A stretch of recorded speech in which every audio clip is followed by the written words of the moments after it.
Sanford C. Bernstein analyst Brad Hintz says the cost to Goldman Sachs of the SEC's lawsuit is likely to be manageable, though a settlement is unlikely before next year. Brad joins us now on the telephone with more on this story. Brad, a settlement, do you really think a settlement is possible, or wouldn't the SEC like to take this all the way to the courtroom?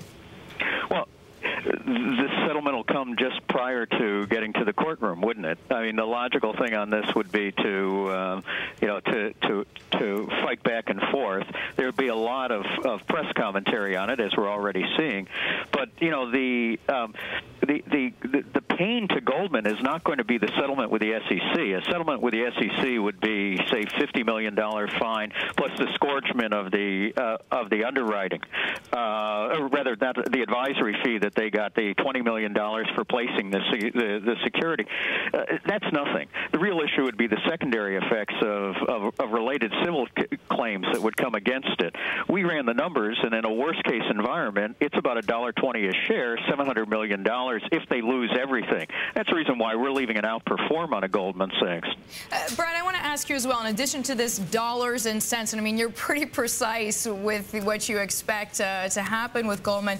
What about these unintended consequences? I mean, maybe there's tons of clients who have money with Goldman who say, you know what, I don't want my business there anymore. I'm going to take it elsewhere. How much is that worth to the stock?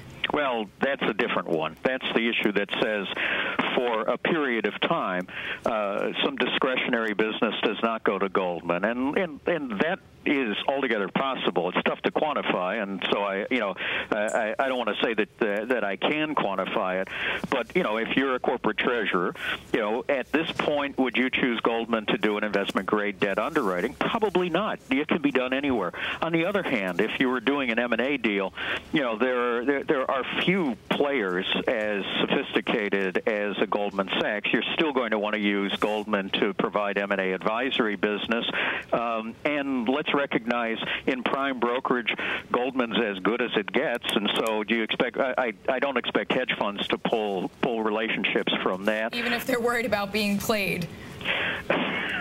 They're big boys. I think they can handle that. Remember, in this particular deal, this was a 144 private placement. That meant that everyone in the deal, all the German banks, everyone signed documents saying that they were sophisticated investors. So we're not talking about little old ladies in tennis shoes out in Iowa. Brad, you quantify the damage to Goldman Sachs on a financial level at most at $1.20 a share. You're keeping your outperform rating. It makes me feel you must think we and other media are blowing this out of proportion, but then I look at the 13% decline in Goldman stock on Friday. That sure seems to imply a loss or a damage in excess of $1.20 a share, maybe reputational damage. How do you connect the dots here? Because the market is looking at this as if this were a franchise-destroying issue. It isn't. Credit default swaps. We all saw that if a credit default swap is written, there's a secondary effect. The secondary effect we saw with Lehman, right, where Lehman shares went down when credit default swaps were written on Lehman. We saw similarly, you're going to get when you do a credit default swap, you're going to put pressure on a bond if it's a bond, or the other side is it's going to be an indexed structured trade. That's just the nature of the credit default swap market.